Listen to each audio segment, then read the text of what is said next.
gracias a Dios primeramente, al pastor y a la iglesia por la oportunidad que nos dan de predicar. En el año 92 conocí a Jesucristo y ese fue el mismo año que el pastor comenzó su ministerio en la Iglesia de Consolación del Sur. Y comentaba con Osmani, es emocionante para nosotros.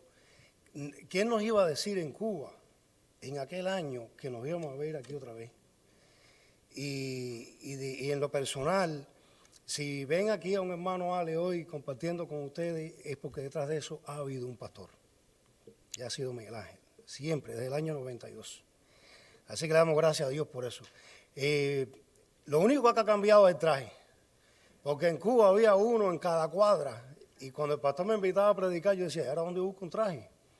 Y había que salir a buscar, y recuerdo que hubo un hermano que me dijo, oye Ale, mira, yo quiero empezar a estudiar en un seminario porque quiero ser pastor, y me dijo, lo tengo todo, tengo los libros, tengo una biblioteca y tengo un traje con corbata. Y recuerdo que nosotros le decíamos, ¿y ya tienes también el llamado? ¿Viene con el traje o sin él? Pero hoy vamos a estar hablando brevemente de un gran hombre de Dios que hay en la Biblia, que se llamó Juan el Bautista. Quiero que vayamos rápido al Evangelio de Mateo, capítulo 11.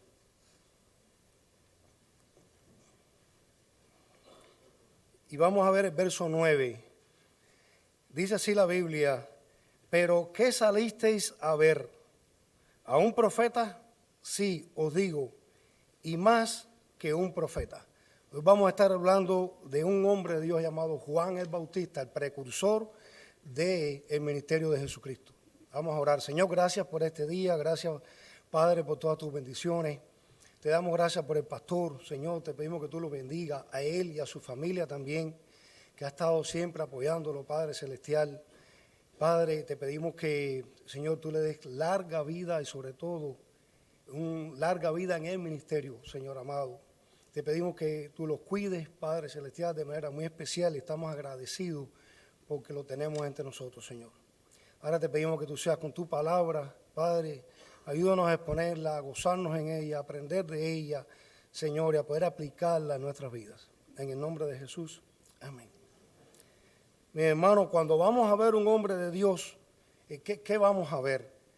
Esta fue la pregunta que Jesús le hizo a unos discípulos. ¿Qué salieron ustedes a ver cuando vieron a Juan el Bautista? ¿Qué salieron a ver? Los hombres escogidos por Dios tienen una sola cosa en especial que los diferencia del resto, que fueron llamados por Dios.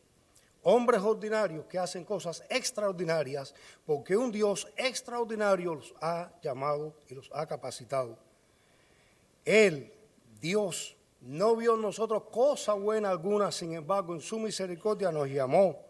Un Dios santo, un Dios perfecto, tuvo misericordia de nosotros y no solo nos ha salvado, sino que nos ha puesto a servirle, a servir a ese Dios. Su gracia y misericordia ha sido tan grande que a Dios le ha placido comunicarse con el ser humano usando a otros seres humanos. Tenga por cierto que si Dios le habla a usted, está usando a alguien. Está usando al pastor, está usando a los hombres de Dios que Él ha escogido.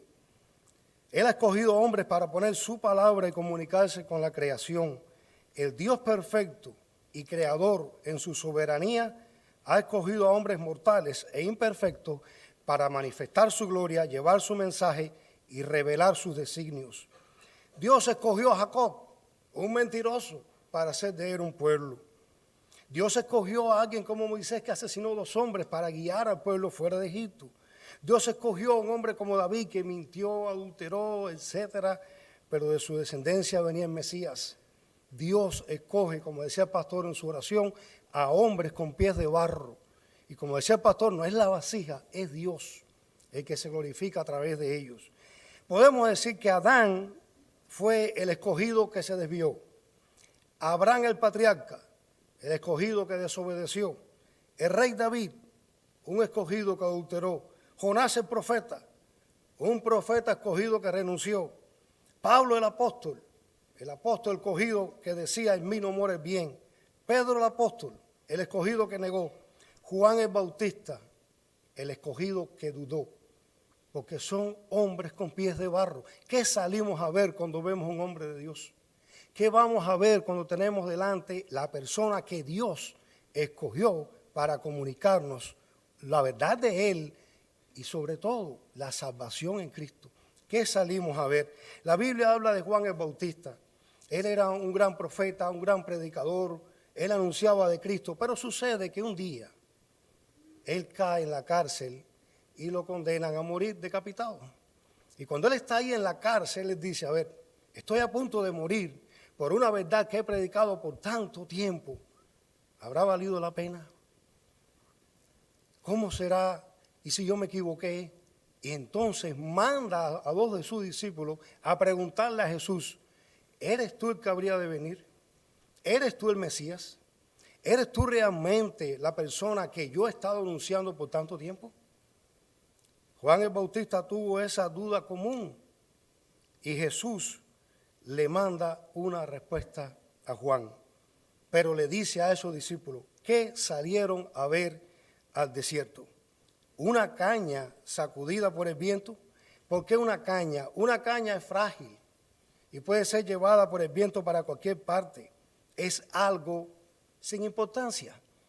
Jesús le dice a ellos, ¿qué salieron a ver ustedes? ¿Algo que no importa a alguien que no le importa? Pero hace 3 comparaciones. En el Evangelio de Mateo capítulo 11 y versos de 7 al 9, le dice Jesús, ¿qué salieron a ver? ¿Una caña sacudida por el viento? ¿O qué saliste a ver? ¿A un hombre cubierto de vestiduras delicadas? He aquí los que llevan vestiduras delicadas en las casas de los reyes están. ¿Pero qué saliste a ver? ¿A un profeta? Sí, yo os digo, y más que un profeta. Jesús le dice, Juan el Bautista es el profeta más grande de los nacidos de mujer.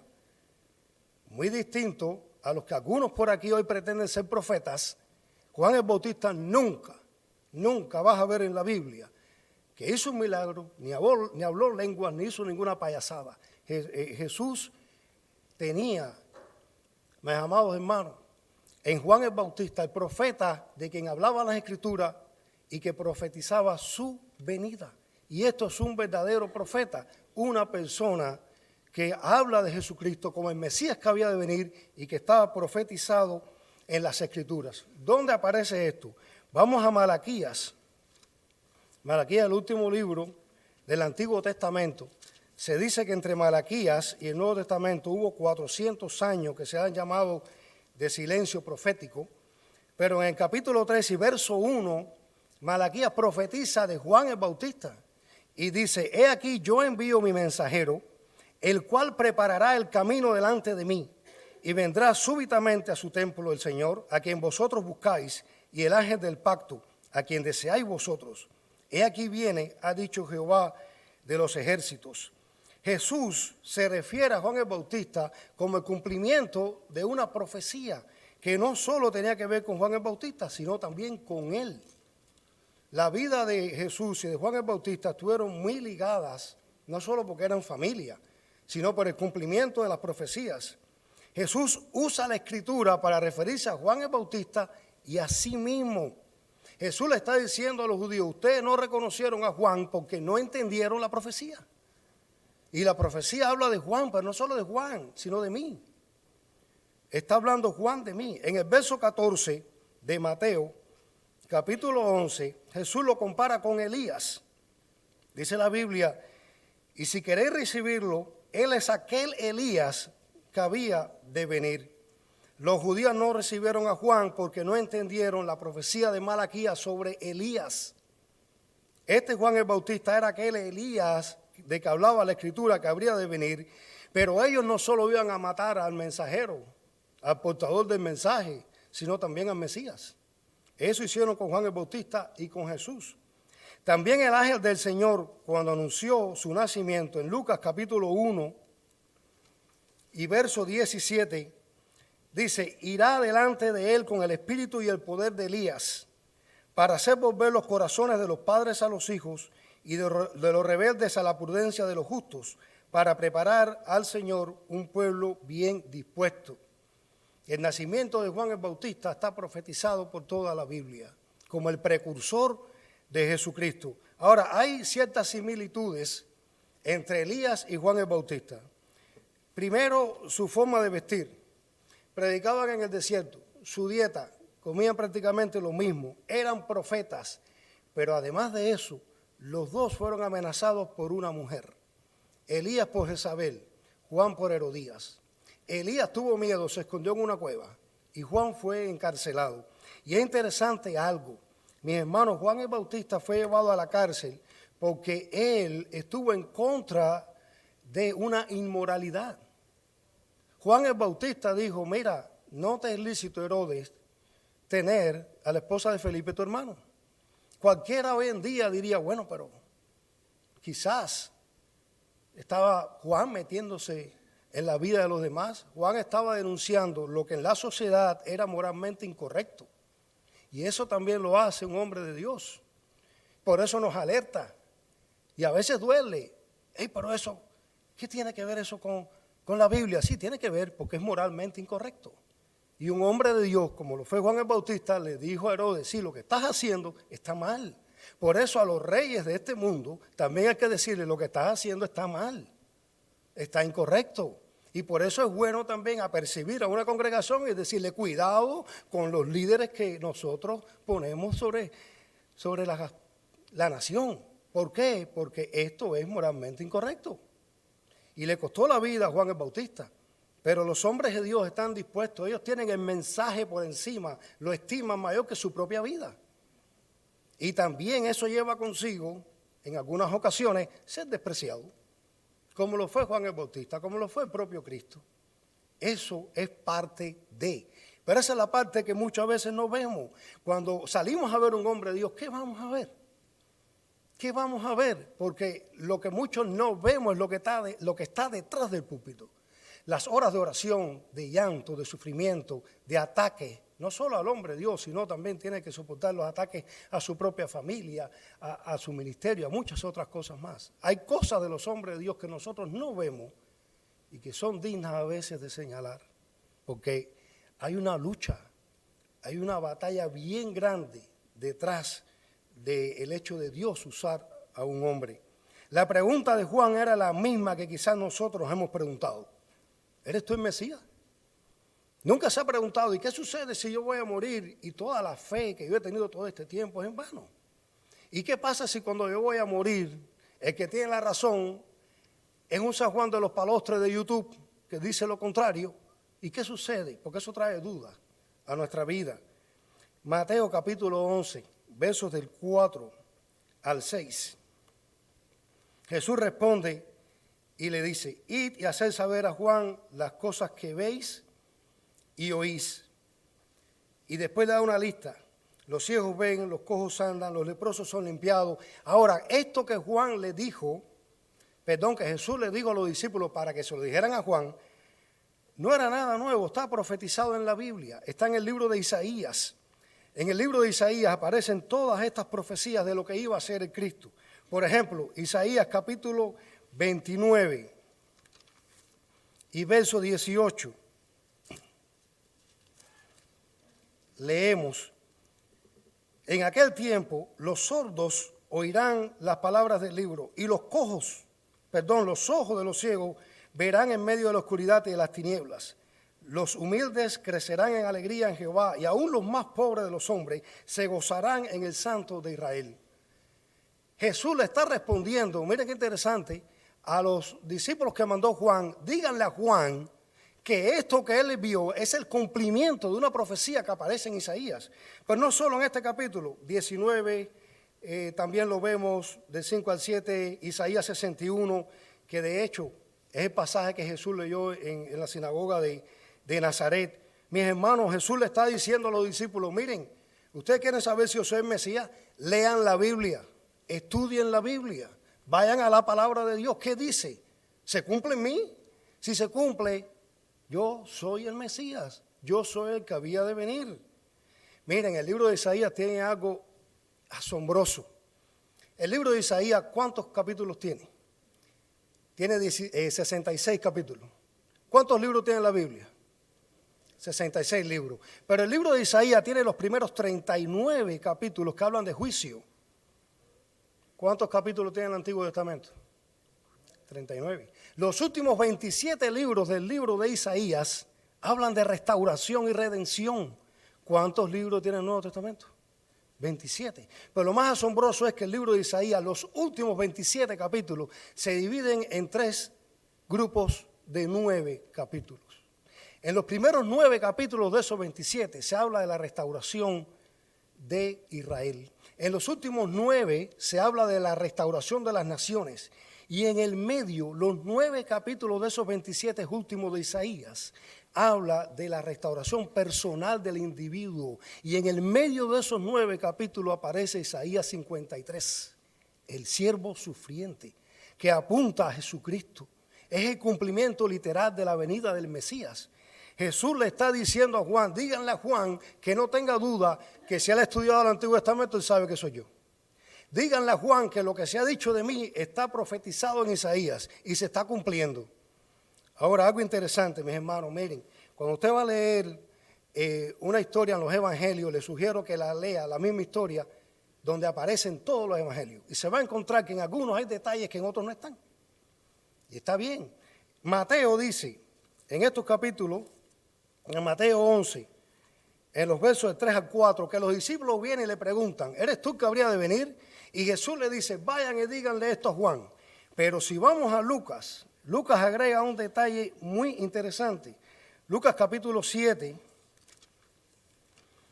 y vamos a leer el verso 20. Dice la Biblia, vamos a leer desde el 18, dice que los discípulos de Juan le dan las nuevas de todas estas cosas. Juan llama a 2 de sus discípulos y los envía a Jesús para preguntarle, ¿eres tú el que había de venir o esperaremos a otro? Cuando pues, verso 20, los hombres vinieron a él, dijeron, Juan el Bautista nos ha enviado a ti para preguntarte, ¿eres tú el que había de venir o esperaremos a otro? Ahora Lucas añade un detalle que no aparece en Marcos. Según el Evangelio de Marcos, cuando le preguntaron a Jesús, Jesús enseguida dijo, díganle a Juan lo que han visto. Pero Lucas nos narra lo que hizo Jesús. Dice el verso 21, en esa misma hora, ¿qué hizo? Sanó a muchos de enfermedades y plagas y de espíritus malos, y a muchos ciegos le dio la vista. Verso 22, y respondió Jesús y les dijo, id y haced saber a Juan lo que han visto y lo que han oído. O sea que si resumimos la narrativa de estos 2 evangelios, Mateo omite el verso donde dice que Jesús hizo estas cosas en presencia de los discípulos. En otras palabras, los discípulos vienen con esa duda y Jesús les dice, espérense, déjenme hacer algo que es el cumplimiento de una profecía delante de sus propios ojos para que ustedes le digan a Juan que yo soy. Así que Jesús hace los milagros y después le dice, ahora díganle a Juan lo que vieron. O sea, Jesús, mis hermanos, es el cumplimiento de cada profecía del Antiguo Testamento. Jesús es el Mesías prometido en el Antiguo Testamento, el que habría de venir, el que fue prometido desde Génesis capítulo 3, verso 15, cuando Dios le dio esa profecía mesiánica a Eva y le dijo, tu simiente va a aplastar la cabeza de la serpiente, mas ella te va a herir en el calcañar. Desde entonces Jesús ha sido prometido y profetizado desde el Antiguo Testamento. La Biblia es acerca de Jesús. Y él le dice aquí, miren, díganle a Juan lo que acaban de ver y oír. Eso está escrito en el libro de Isaías.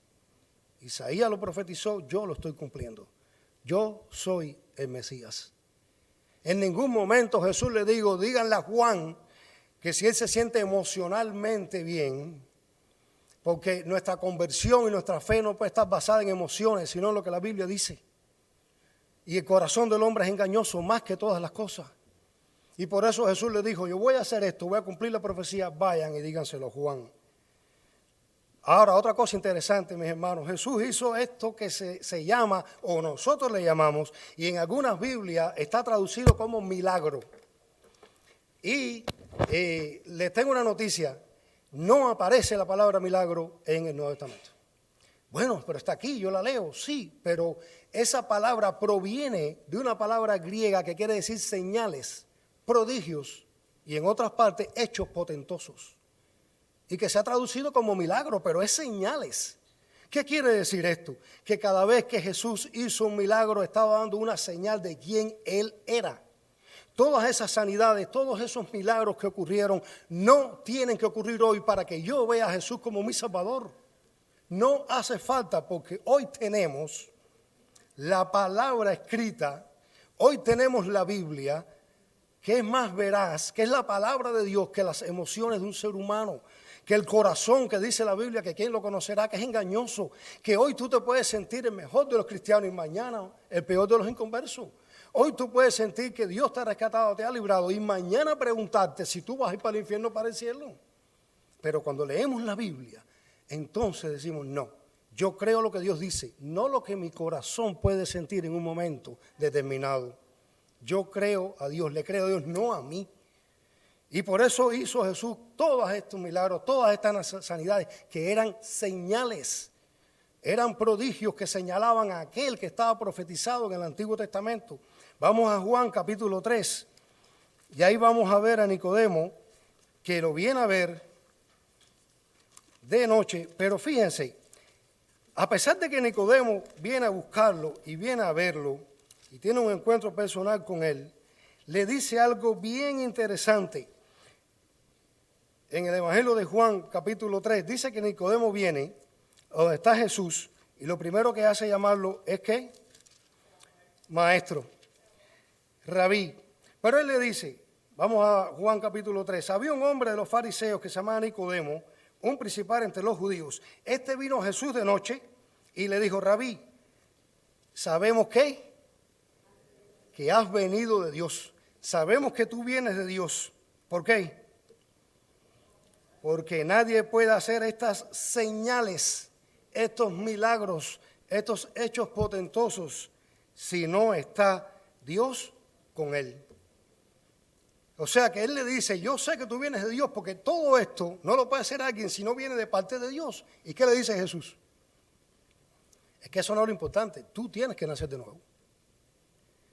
Tienes que nacer de nuevo, Nicodemo. Así que Jesús le está diciendo a un hombre que reconoce que viene de Dios, necesitas nacer de nuevo. También el Evangelio de Juan, capítulo 10. Juan capítulo 10 y verso 38. Dice Jesús, si no hago las obras de mi Padre, no me creen. Pero si las hago, aunque no me crean a mí, créenme por las obras, para que conozcáis y creáis que el Padre que está en mí y yo en el Padre. Y en Juan capítulo 14 y verso 11, también leemos, créenme que yo soy en el Padre y el Padre en mí. De otra manera, créanme por las obras. Y en Juan capítulo 6, versos 14 y 15, aquellos hombres entonces, viendo la señal que Jesús había hecho, dijeron, este verdaderamente es el profeta que había de venir al mundo. Esto fue después de la alimentación de los 5,000. Todos esos prodigios, todas esas señales tenían como objetivo que la gente reconociera que Jesús era el Mesías. Yo no necesito hoy, ni ninguno de nosotros, ver a un muerto resucitándose para creer que Jesús es el Mesías. No, porque tengo la palabra de Dios. Vamos a 2 de Pedro, algo bien interesante. 2 de Pedro, y vamos a leer desde el mismo capítulo 1. 2 de Pedro 1, versos 16 al 19. Pedro dice, porque no os hemos dado a conocer el poder y la venida de nuestro Señor Jesucristo, siguiendo fábulas artificiosas, sino como habiendo visto con nuestros propios ojos su majestad. Pedro está diciendo, lo que yo le di a conocer a ustedes, yo lo vi, yo lo experimenté, yo lo sentí, es mi experiencia personal.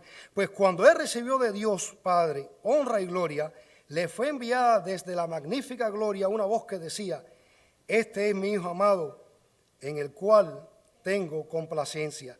Y nosotros, ahora dice Pedro, y nosotros oímos esta voz enviada del cielo cuando estábamos con él en el Monte Santo. Pedro está diciendo, miren mis hermanos, yo les estoy escribiendo acerca de algo que pocos tuvieron la oportunidad de ver, solo unos cuantos discípulos, y muchos se quedaron dormidos. Y Pedro y otros los discípulos vio al Señor transfigurándose y escuchó la voz audible de Dios.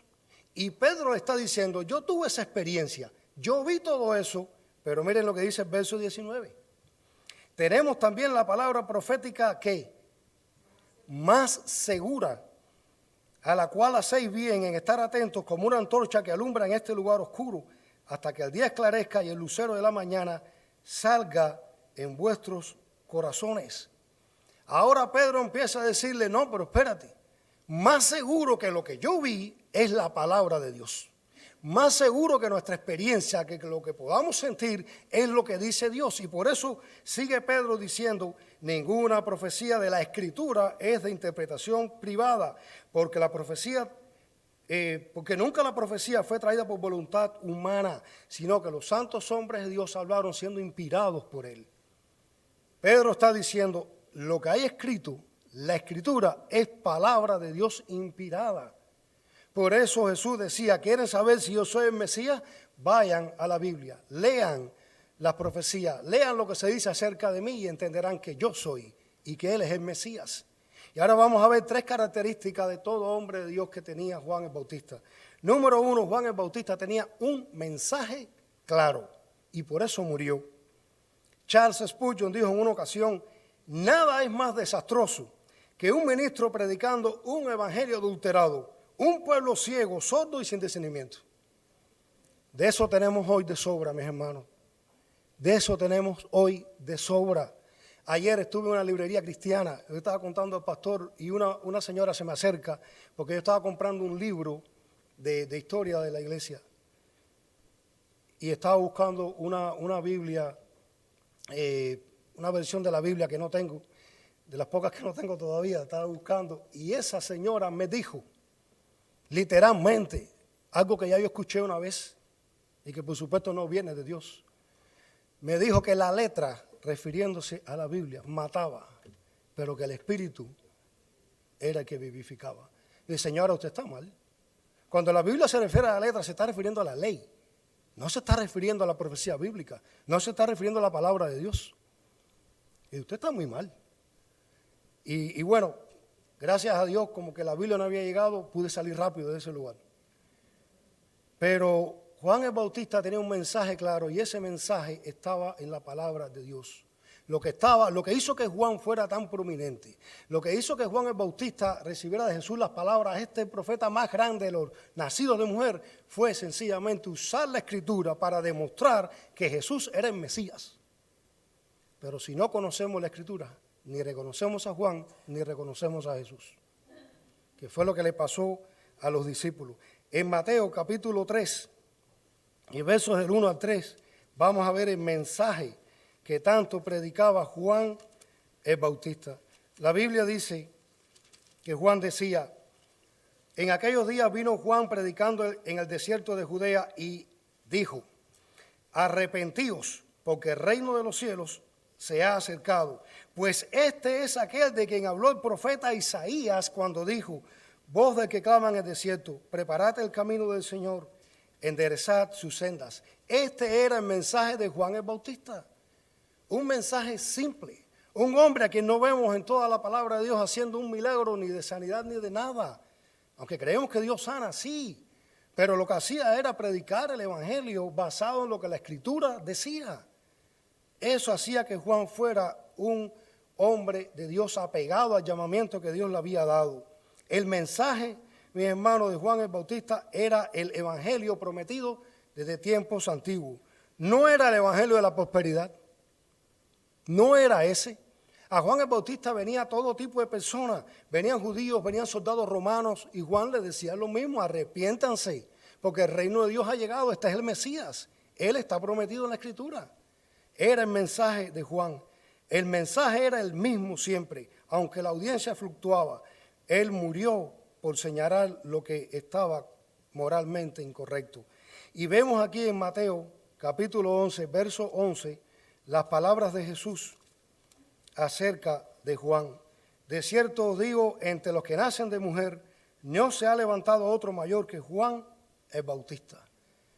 No hay otro mayor que Juan, decía el propio Cristo, dijo, de los nacidos de mujer.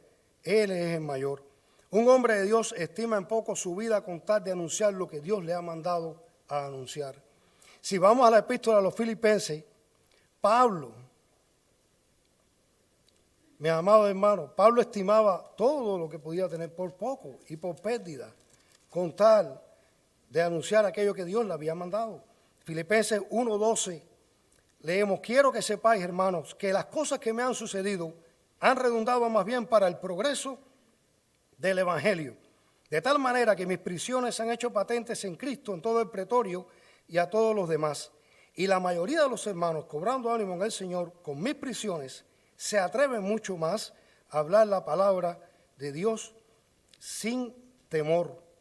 Y en el verso 22 decía Pablo: mas si el vivir en la carne resulta para mí en beneficio de la obra, no sé entonces qué escoger, porque de ambas cosas estoy puesto en estrecho, teniendo deseo de partir y estar con Cristo, lo cual es muchísimo mejor, pero quedar en la carne es más necesario por causa de vosotros.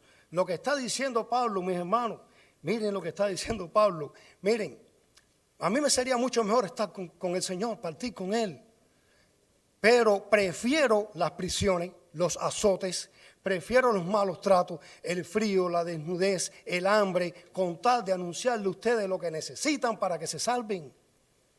Pablo está diciendo, por encima de mi beneficio personal, que es en este momento estar con Cristo. ¿Quién no quiere estar con el Señor? Sin apurarnos, pero qué bueno estar con Cristo el día que ya partamos de este mundo. Y Pablo dice, eso deseo, pero ¿saben qué? Porque a ustedes les hace falta que yo les predique, yo voy a seguir preso, me van a seguir azotando, voy a seguir pasando hambre, necesidad, en todo, decía, y por todo voy a estar enseñado. Pero por causa de ustedes sigo en esta tierra. Por causa de ustedes sigo con todos estos sufrimientos. Un hombre de Dios estima en poco su propia vida por amor a las personas que Dios le ha mandado a comunicarle esa verdad. En segundo lugar, Juan, mis hermanos, tenía dudas comunes. Todo hombre de Dios es un ser humano y en cualquier momento puede tener dudas comunes.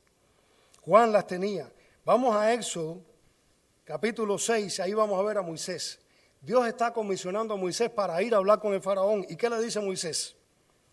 Respondió Moisés delante de Jehová: he aquí los hijos de Israel no me escuchan. ¿Cómo pues me escuchará el faraón, siendo yo qué? Torpe de labios. Moisés está diciendo: Señor, tú me estás mandando a hablarle a un pueblo, pero yo soy torpe, yo no sé hablar bien. Moisés está dudando del poder de Dios y está poniendo su confianza en sus habilidades. Pedro, la Biblia narra en el Evangelio de Mateo capítulo 14 que hubo una tormenta y el mar se enfureció. De pronto ven a Jesús andando sobre el mar y Pedro se pone también a andar sobre el mar cuando Jesús le llama, pero al ver el viento se comienza a hundir. ¿Y cómo le llama Jesús a Pedro? Hombre de poca fe. A Pedro el apóstol Jesús le dice: hombre de poca fe, ¿por qué dudaste? En el Evangelio de Marcos capítulo 9, Jesús sana a un muchacho que estaba endemoniado y el padre viene y le dice a Cristo, Marcos 9, 24, creo, ayuda mi incredulidad. ¿Cómo es posible que una persona que acaba de decir creo, de pronto dice ayuda mi incredulidad? La fe lleva consigo también dudas comunes, que la tenemos todos los seres humanos, todos los cristianos y todos los hombres de Dios la tienen también. Juan el Bautista la tuvo, todos nosotros, amados hermanos, en un punto de nuestra vida la hemos tenido o la vamos a tener. Y eso no es motivo para juzgar a un hombre de Dios. Y en tercer lugar, tenía algo muy, muy imprescindible, que es característico de todo hombre de Dios. Juan el Bautista era humilde. Era una persona tan humilde. La verdadera humildad no es pensar menos de ti, es pensar menos en ti. Esa es la verdadera humildad. Vamos a Mateo capítulo 3 y verso 11. Y vamos a ver las palabras que dice Juan el Bautista aquí. Él dice: yo a la verdad os bautizo en agua para arrepentimiento, Pero el que viene tras de mí, cuyo calzado yo no soy digno de llevar, es más poderoso que yo. Él los bautizará en Espíritu Santo y fuego. Él dijo, el que viene detrás de mí es más poderoso que yo. Y digo, yo no soy digno. Es interesante porque este evangelio dice, no soy digno de llevar su calzado. Y en otro evangelio dice, no soy digno de desatar la correa de su calzado. Pero es la misma expresión. En Juan capítulo 1, evangelio de Juan, y verso 19, capítulo 1 y verso 19, dice algo bien interesante Juan el Bautista. Juan 1, 19. Este es el testimonio de Juan cuando los judíos enviaron de Jerusalén sacerdotes y levitas para que le preguntase, ¿tú quién eres? Verso 20. Confesó y no negó, sino que confesó. ¿Qué confesó?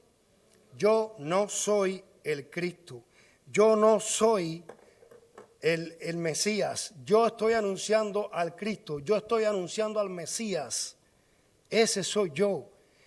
Juan el Bautista estaba diciéndole a la gente, esto no se trata de mí, se trata del que viene, se trata de Él. Cristo es el centro, no nosotros. La Biblia no se trata de nosotros, la Biblia se trata de Él. Yo no soy el centro del mensaje, es Cristo.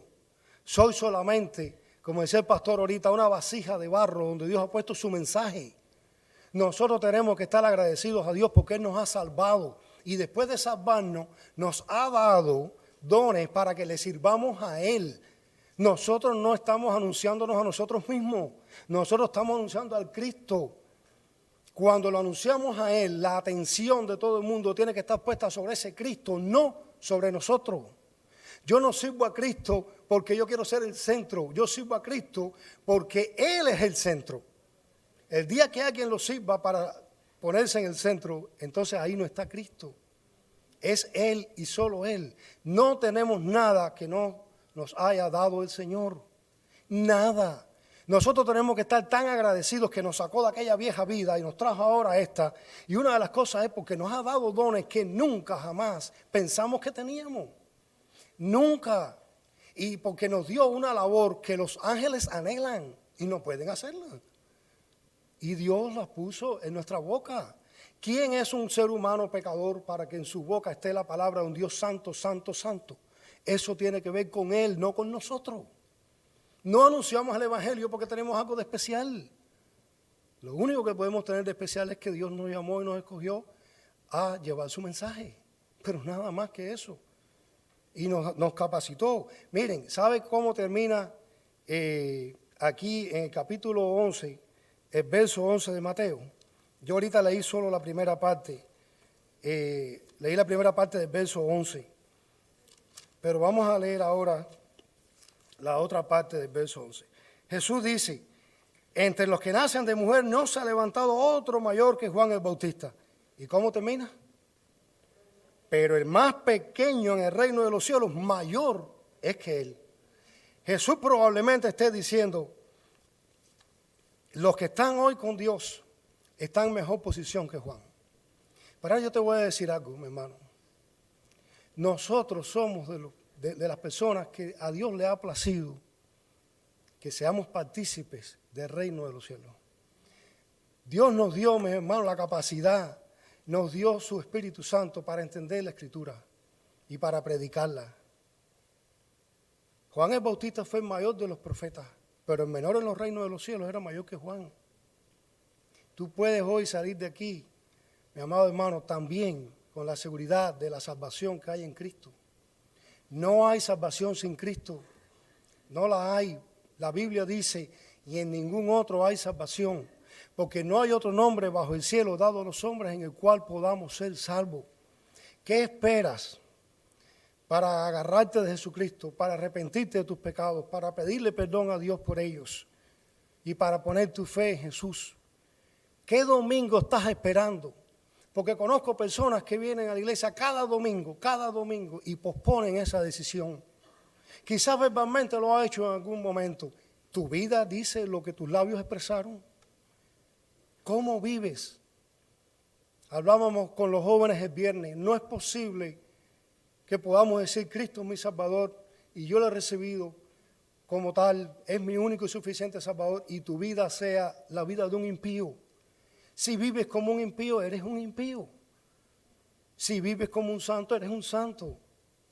Si vives como un escogido, entonces eres un escogido. Pero si vives como alguien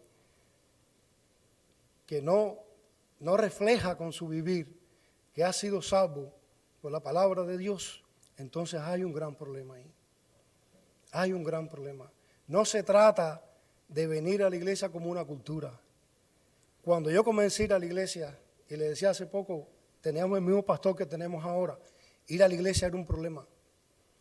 Yo recuerdo que comencé ahí, yo llevaba a la iglesia, yo llevaba la Biblia a la iglesia en un cartucho de galletas dulces.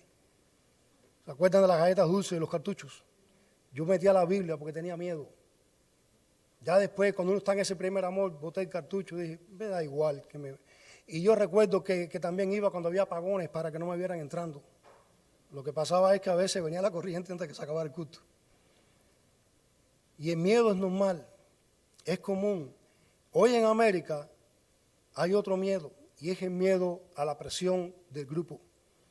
Es el miedo a la presión de mis amiguitos en la escuela, de mis compañeros de trabajo. Yo quiero encajar, yo quiero estar en el grupo, pero si yo digo o vivo como un cristiano, entonces no voy a encajar bien. Entonces me van a rechazar.